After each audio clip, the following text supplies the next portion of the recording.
In this short video, we'll be talking about the Quadrant APT Deflector and trapping the adversary in virtual environments.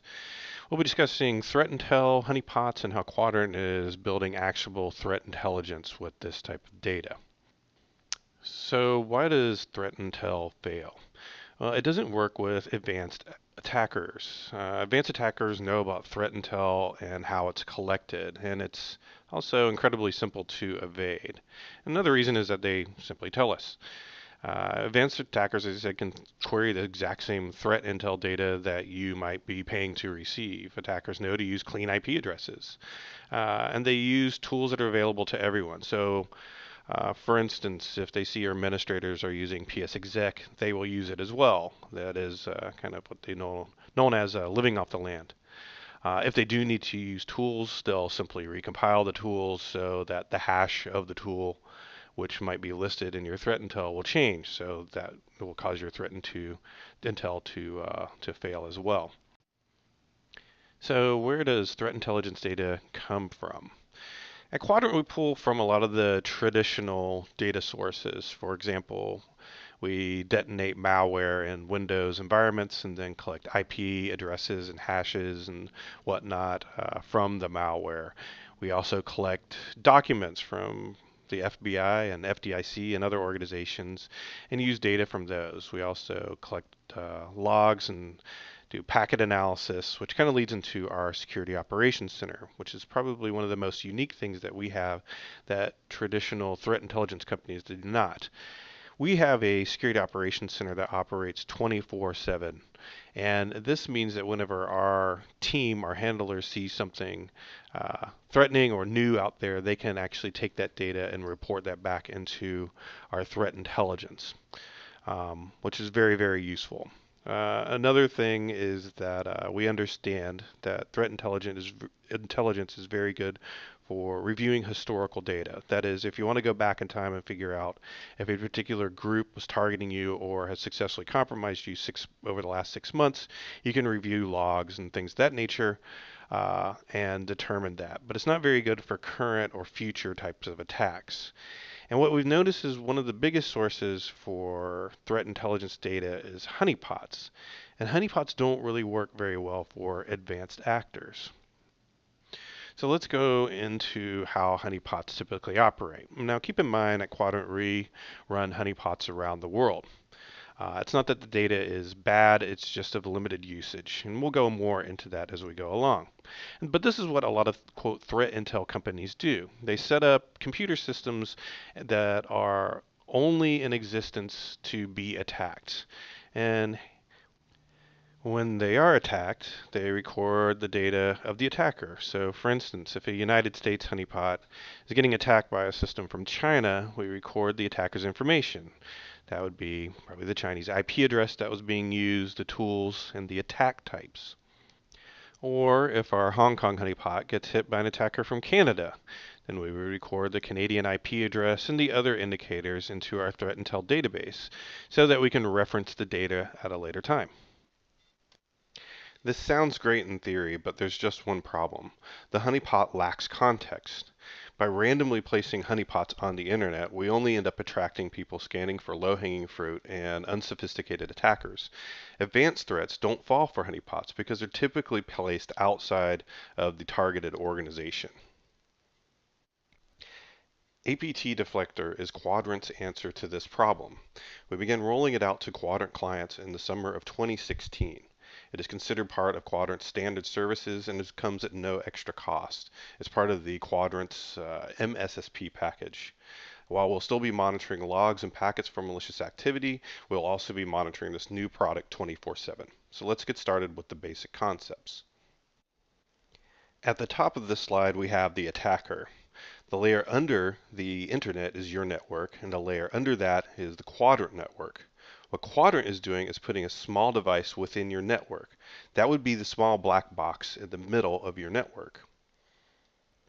When an attacker attacks something in your network, for example, say your VPN appliance, this is how it will look. The attacker traverses across the internet and communicates directly with your VPN appliance. Or maybe they are targeting your SFTP server. In that case, the attacker traverses the internet and will communicate directly with your SFTP server. Now remember, you're going to be attacked either way.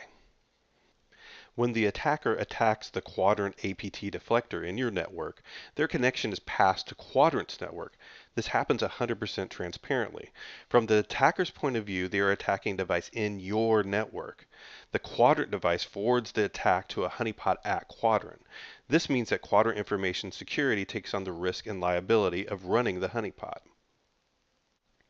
It's actually a bit more complex than that. Before the Quadrant APT deflector passes the connection to the Quadrant honeypot, it checks to see if we've seen this attacker before. Remember the slide earlier on how traditional honeypot data is collected? These traditional honeypot methods and setup only collect and record data about unsophisticated attackers. Quadrant Information Security uses this type of data as a filtering mechanism. If Quadrant has already seen the attacker through a traditional honeypot, the attacker is not considered to be advanced. With this in mind, we block the attacker's connection before they can make it to the Quadrant honeypot. We don't want to waste our time and resources since we have already identified the attacker. If the attacker has never been observed before, we let them through. This might be an advanced attacker. Using this method, we filter out 80% or more of the attackers at the APT deflector device. That is, they never make it through to the Quadrant honeypot. When we do allow the attacker through to the Quadrant honeypot, we need to create the illusion so the attacker believes that they have penetrated your network. Details are important at this level. Single host honeypots simply won't work. At post-compromise, attackers would expect to see web servers, mail servers, SQL servers, and more in a networked environment. Quadrant builds custom honeypots for our customers based off of templates. For example, advanced attackers attacking a petroleum company might expect to see SCADA systems in the network. Attackers attacking a hospital might expect to see EMR or medical-related software and hardware. Quadrant virtual pod templates allow us to build realistic virtual networks with the types of devices and software the attacker might expect to see. We also introduce realistic vulnerabilities, for example, lack of input validation or SQL injections. However, we don't want to make it too easy as we're targeting more advanced attackers. This is an overview how the Quadrant virtual pod operates. Pods, on the right side of this slide, are a set of virtual machines to emulate the customer's network and computer systems. Each pod gets a router, a honey network provider, and a honeypot. The honeypot is where the attacker will be put into upon successful compromise. And this is where the fun actually gets started. A layer 2 VPN connection is created between the APT deflector and the Quadrant pod. This provides a single hop, non-TTL degrading connection between the APT deflector and the pod. Traffic into the APT deflector is routed to the pod. Traffic exiting the pod exits through the APT deflector. This helps create the illusion of a successful compromise. If the attacker checks his exiting IP address, it will be that of your network. The Honey Net provider gives the attacker realistic internal targets. Quadrant provides emulation for SQL servers, mail servers, web servers, and many more. These are things the attacker would expect to see upon successful compromise. With our client's assistance, we can create virtual networks that mirror your network, or we can create completely fabricated internal networks for the attacker to interact with. Quadrant collects attack data in various forms from different locations within the pod. IDS and log data is fed back to our Security Operations Center. We monitor the pod and APT deflector 24/7, waiting for it to be compromised. We record every packet in and out of the pod via full packet capture. We also record and monitor every command executed on the honeypot. We can even create movies based on screen activity of the attacker. This is a screenshot of the APT deflector and the Quadrant Information Security's Sagan console. Attack data from the APT deflector is relayed to you and your network team. This data is useful for fortifying your real network defenses against the attacker. We also search through historical log activity to identify if the attacker has attempted to compromise other areas of your network. The data from the Quadrant APT deflector placed within your organization's network actually feeds into a larger ecosystem. As attackers attack the quadrant honeypot pods across our client base, data from each attack is collected. This data is then relayed back to our threat intel system, known as Blue Dot. We can then distribute the attack data to all the other quadrant clients. For example, as an attack is happening at client A, that data can be distributed in real time to our other clients.